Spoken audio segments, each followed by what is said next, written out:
ನೋಡಿ, ನಾವೆಲ್ಲ 35-36 ವರ್ಷದಿಂದ ಬೂತ್ ಹಂತದ ಕಾರ್ಯಕರ್ತರಾಗಿ ರಾಜಕೀಯ ಕ್ಷೇತ್ರದಲ್ಲಿ ಬೆಳೆದು ಬಂದ್ವಿ.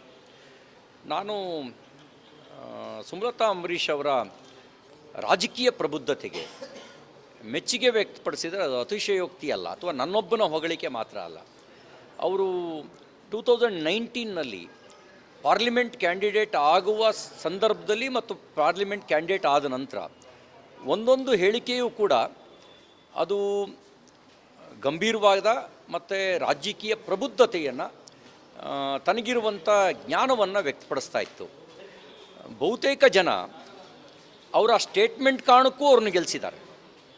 ಎಲ್ಲೂ ಬ್ಯಾಲೆನ್ಸ್ ಕಳ್ಕೊಳ್ಳದೆ ತೂಕವಾಗಿ ಮಾತಾಡ್ತಾ, ಅವ್ರ ವಿರುದ್ಧ ಟೀಕೆ ಮಾಡಿದಾಗಲೂ ಕೂಡ ಆ ಟೀಕೆಗೆ ತನ್ನದೇ ದಾಟಿಯಲ್ಲಿ ಉತ್ತರಿಸುತ್ತಾ ತನ್ನದೇ ಆದಂಥ ಒಂದು ವ್ಯಕ್ತಿತ್ವವನ್ನು ಅವ್ರು ಬೆಳೆಸ್ಕೊಂಡಿದ್ದಾರೆ. ನನಗೆ ಈ ಸಂದರ್ಭದಲ್ಲೂ ಕೂಡ ಭಾಳ ಜನ ಏನು ಅಂದ್ಕೊಂಡಿದ್ರು, ಅವ್ರು JDSಗೆ ಬೆಂಬಲ ಕೊಡೋದಿಲ್ಲ, ರೆಬೆಲ್ ಆಗ್ತಾರೆ, ಅಥವಾ ಅವ್ರ ನಿಲುವು ಏನೋ ಅನ್ನುವಂಥ ಭಾಳಷ್ಟು ಪ್ರಶ್ನಾರ್ಥಕ ಚಿಹ್ನೆಗಳನ್ನು ಅವರ ಬಗ್ಗೆ ಹಾಕಿದರು.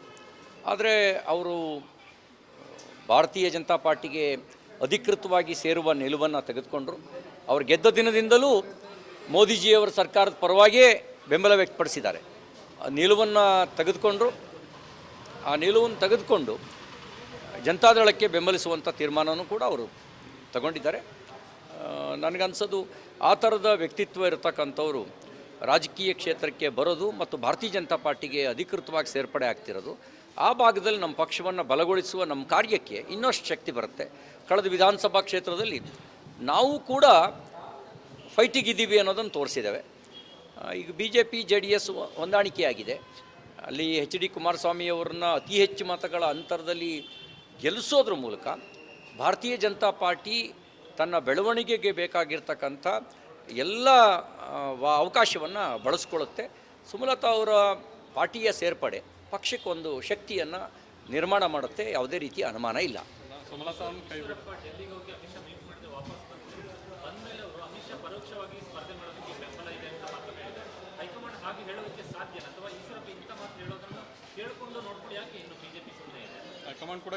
ನೋಡಿ, ಅವರು ಕಳೆದ 4-4.5 ದಶಕಗಳಿಂದ ಯಡಿಯೂರಪ್ಪನವರ ಒಡನಾಡಿಯಾಗಿ ತನ್ನದೇ ಆದಂಥ ಪ್ರಭಾವವನ್ನು ಬೆಳೆಸ್ಕೊಂಡು 3 ಬಾರಿ ರಾಜ್ಯದ ಘಟಕದ ಅಧ್ಯಕ್ಷರಾಗಿ ಉಪಮುಖ್ಯಮಂತ್ರಿಯಾಗಿ ಕಾರ್ಯನಿರ್ವಹಿಸಿದವರು.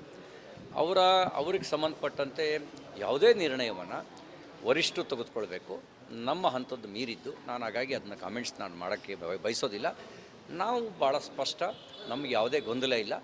28 ಲೋಕಸಭಾ ಕ್ಷೇತ್ರಗಳಲ್ಲಿ ಕರ್ನಾಟಕದಲ್ಲಿ BJP ಮತ್ತು NDA ಗೆಲ್ಲಬೇಕು. ಗೆಲುವಿಗೆ ಏನು ಪ್ರಯತ್ನ ಮಾಡಬೇಕು ಆ ಪ್ರಯತ್ನ ನಾವು ಮಾಡ್ತೀವಿ. ಪ್ರೀತಮ್ ಗೌಡ ನಮ್ಮ ಪಕ್ಷದ ರಾಜ್ಯ ಪ್ರಧಾನ ಕಾರ್ಯದರ್ಶಿ.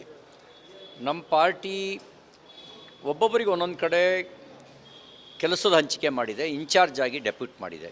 ಈಗ ನೋಡಿ, ನಾನು ಉಡುಪಿ ಮಂಗಳೂರಿನಲ್ಲಿ ನಾಮಪತ್ರ ಸಲ್ಲಿಕೆ ಸಂದರ್ಭದಲ್ಲಿ ಅಲ್ಲಿದ್ದೆ. ನನಗೂ ಕೂಡ ಹಾಸನಿಗೆ ಬರಬೇಕು ಅಂತ ಇನ್ವಿಟೇಷನ್ ಇತ್ತು, ಬೆಂಗಳೂರು ಗ್ರಾಮಾಂತರದಲ್ಲಿ ಇರಬೇಕು ಅಂತ ಇನ್ವಿಟೇಷನ್ ಇತ್ತು, ತುಮಕೂರಿನಲ್ಲಿ ಇರಬೇಕು ಅಂತ ಇನ್ವಿಟೇಷನ್ ಇತ್ತು, ಚಿತ್ರದುರ್ಗಕ್ಕೆ ಬರಬೇಕು ಅಂತ ಇನ್ವಿಟೇಷನ್ ಇತ್ತು.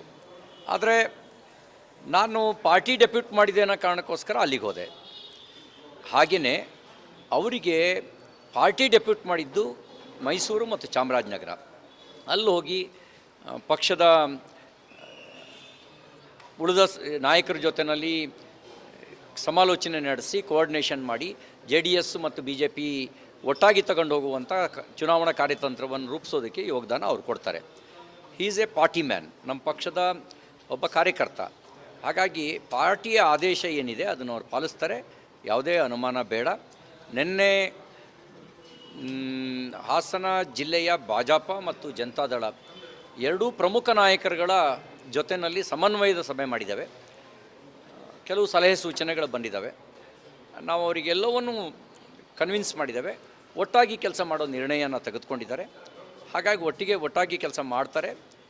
ಪ್ರೀತಮ್ ಗೌಡ್ರನ್ನೂ ಕೂಡ ಪಾರ್ಟಿ ಏನು ಆದೇಶ ಇದೆ ಅದರ ಪ್ರಕಾರ ಅವರು ಪಾರ್ಟಿಯ ಗೆಲುವಿಗೆ, NDA ಗೆಲುವಿಗೆ ಪೂರಕವಾಗಿ ಕೆಲಸ ಮಾಡ್ತಾರೆ. ಮೈತ್ರಿ ಅಭ್ಯರ್ಥಿ ಪರವಾಗಿ ಪ್ರಚಾರ ಮಾಡ್ತಾರೆ, ಯಾಕಂದರೆ ಎಲ್ಲೂ ಕೂಡ ಕಾಣಿಸ್ಕೊಳ್ತಾ ಇಲ್ಲ, ಈವರೆಗೂ ಕೂಡ ಕಾಣಿಸ್ಕೊಂಡಿಲ್ಲ. ಈಗ 28ಕ್ಕೆ 28 ಕ್ಷೇತ್ರಗಳನ್ನು BJP ಮತ್ತು NDA ಗೆಲ್ಲಬೇಕು ಅನ್ನುವಂಥ ಟಾಸ್ಕನ್ನು ಅವರು ಇದ್ದ ಸಭೆಯಲ್ಲಿ ವರಿಷ್ಠ ನಾಯಕರುಗಳು ಕೊಟ್ಟಿದ್ದಾರೆ, ಅವರು ಇದ್ದ ಸಭೆಯಲ್ಲಿ ಅವರ, ಹಾಗಾಗಿ ಅದಕ್ಕೆ ಪೂರಕವಾಗಿ ಅವರೂ ಇದ್ದಾರೆ. ಬೆಂಗಳೂರಿನಲ್ಲಿ ನಡೆದಂಥ ಸಮನ್ವಯ ಸಮಿತಿಯ ಸಭೆಯ ದಿನ ಅವರಿದ್ದರು ಬೆಂಗಳೂರಿನಲ್ಲಿ.